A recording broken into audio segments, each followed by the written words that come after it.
গায়ে গহনা আর বধূর সাজে অজ্ঞান হয়ে বিছানায় পড়ে আছে অনামিকা। অনামিকার সামনের চেয়ারে বসে বাঁকা হেসে অনামিকার দিকে তাকিয়ে আছে রাজ। বাতাসে কিছু চুল উড়ে এসে পড়েছে অনামিকার মুখের উপর, যার কারণে অনামিকার চেহারাটা আরো বেশি মায়াবী লাগছে। রাজ এবার অনামিকার কাছাকাছি বসে আলতো হাতে চুলগুলো সরিয়ে দিয়ে অনামিকার দিকে তাকিয়ে রাগী গলায় বলল, কি ভেবেছিলি তুই অনামিকা? এত সহজে আমি তোকে অন্য কারো বউ হতে দিব? আমি বিদেশ ছিলাম ভেবে এই ফাঁকে তুই বিয়ে করে নিবি? আর এই রাজ সেটা জানবেও না।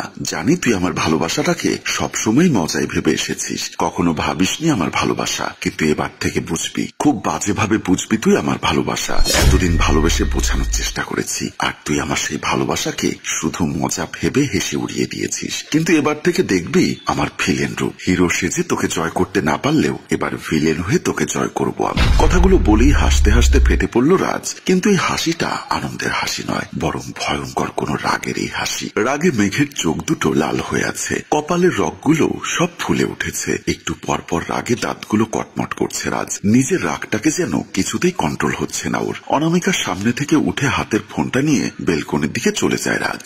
মোবাইল ফোন থেকে কাকে যেন বারবার কল দিচ্ছে। কলটা রিসিভ করতেই বলল, হ্যালো, আমি যে আনতে বলেছিলাম তা এনেছো? তাহলে 203 নাম্বার রুমে চলে এসো, আমি অনামিকাকে নিয়ে সেখানেই আছি। এই বলে কলটি রেখে দেয় রাজ। তারপর ডেভিল হেসে কারোর জন্য অপেক্ষা করতে লাগলো। একটু পর দরজায় শব্দ পেয়ে রাজ দরজা খুলে দেয়। দরজা খুলতেই দরজার বাহিরে দাঁড়িয়ে থাকা মেয়েটা মুচকি হেসে বলল, ভাইয়া, আপনি যা যা আনতে বলেছিলেন আমি তা নিয়ে এসেছি, এই নিন। বলে রাজের দিকে একটি প্যাকেট বাড়িয়ে দেয়। রাজ বলল, এগুলো নিয়ে আমি কি করব? আমি চলে যাচ্ছি, তুমি এসব ওকে পরিয়ে দাও। আর ওর পণ্যের বিয়ের সাজটা পুরোপুরি খুলে ফেলো, যেন বাসায় গেলে দেখে মনে হয় ও কারোর সাথে পালিয়ে বিয়ে করে রাত কাটিয়ে অন্য ড্রেসে বাড়ি ফিরেছে। কিন্তু ভাইয়া, এসব আপনি কেন করছেন? এতে তো মেয়েটার কলঙ্ক হবে, ও সবার সামনে মুখ দেখাবে কি করে? আমি তো এটাই চাই, আমি চাই ওর কলঙ্ক হোক, ও কারো সামনে মুখ দেখাতে না পারুক। তোমায় যা করতে বললাম সেটা করো, আর এই কথাগুলো যেন আর কেউ না জানতে পারে, না হলে আমার চাইতে খারাপ তোমার জন্য আর কেউ হবে না। তুমি ভালো করেই জানো আমি চাইলে কি করতে পারি। রাজের কথা শুনে মেয়েটি শুকনো ঢোক গিলে বলল,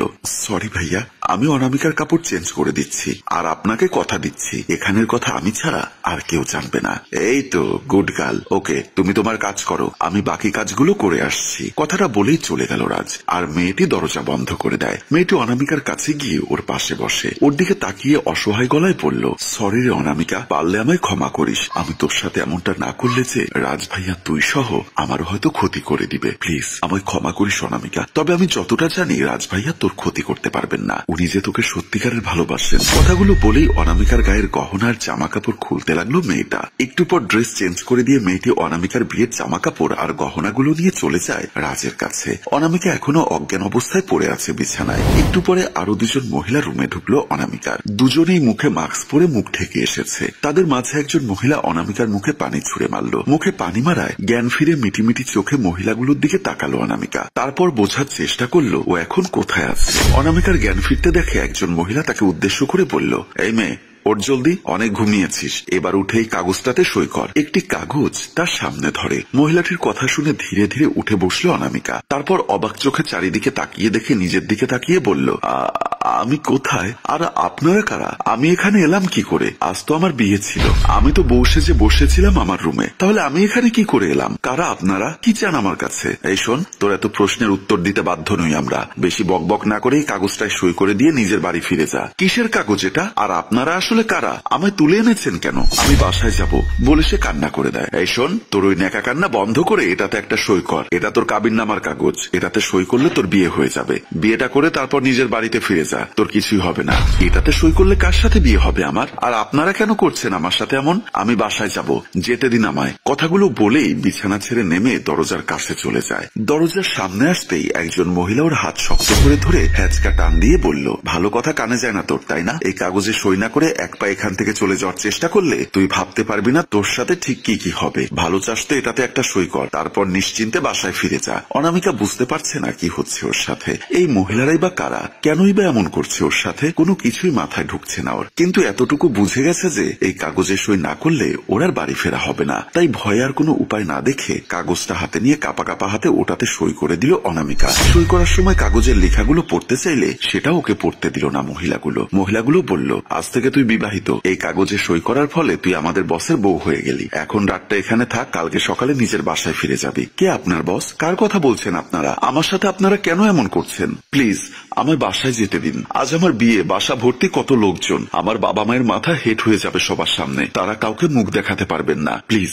আমায় যেতে দিন। অনামিকার কথা শুনে কেউ কোনো উত্তর না দিয়ে রুম থেকে বেরিয়ে বাহির থেকে দরজা লাগিয়ে চলে গেল। অনামিকা দরজার কাছে গিয়ে কাঁদতে কাঁদতে ডাকতে লাগলো ওদের, কিন্তু অনামিকার ডাক আর কান্না ওদের কাছে পৌঁছালো না। অনামিকা যখন পাগলের মতো কান্না করে ওদের ডাকছিল তখন খাটের উপর থাকা ফোনটা বেজে উঠল। ফোনের শব্দ পেয়ে অনামিকা ফোনের কাছে এগিয়ে যায়। সে কাপা কাপা হাতে ফোনটা রিসিভ করে কানের কাছে ধরে। তখনই ফোনের ওপাশ থেকে কেউ একজন বলল, এভাবে কান্না করে কোনো লাভ হবে না সুইটহার্ট, এই দরজা তো আর সকালের আগে খুলবে না কেউ, তাই ভালো মেয়ের মতো পাশের রুমে খাবার রাখা আছে, সেগুলো খেয়ে ঘুমিয়ে পড়ো কেমন?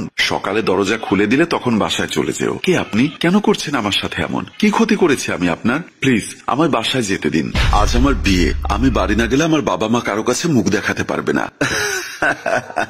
তোমার বিয়ে তো হয়ে গেছে জানেমান, একটু আগেই তো কাগজে সই করে তুমি বিয়ে করলে আমায়। এখন কথা না বাড়িয়ে লক্ষ্মী মেয়ের মতো চুপচাপ খাবার খেয়ে ঘুমিয়ে পড়ো। আর যদি কথা না শুনো তাহলে আজকে আমাদের বাসর রাত, তাই না? আমি কিন্তু ফুলসজ্জা করতে চলে আসবো, সেটা নিশ্চয়ই তোমার ভালো লাগবে না শোনা। ফোনের ওপাশের ব্যক্তির কথা শুনে অনামিকা ফ্লোরে বসে বসে অঝরে কাঁদতে লাগলো। ওদিকে কাঁদতে দেখে রাজ হেসে হেসে বলল, তোর কান্না দেখে ক্ষতবিক্ষত হবে না রাজের হৃদয়, তোকে তো এখন শুধু কাঁদতেই হবে। আমার সাথে বেইমানি করার ফল হারে হারে টের পাবি তুই। এবার থেকে বুঝতে পারবি তুই যে কার সাথে কি করেছিস। আর দুজনের দুদিকের সিচুয়েশন দেখিয়ে আমাদের গল্প এখানেই শেষ হয়। সম্মানিত ভিউয়ার্স, কে এই মেয়ে এবং ছেলেটির সাথে তার কি সম্পর্ক, ছেলেটি কেন জোর করে মেয়েটিকে বিয়ে করেছে, সব জানতে কমেন্ট করুন দ্বিতীয় পর্বের জন্য। গল্পটির ভাবনা ও পরিচালনায় হাসিম রাজু, চিত্রগ্রহণ শিহাব, প্রযোজনায় মঞ্জুর মোর্শেদ মিউজিক প্লাস। গল্পটি ভালো লাগলে লাইক, কমেন্ট ও শেয়ার করে দিন। ধন্যবাদ।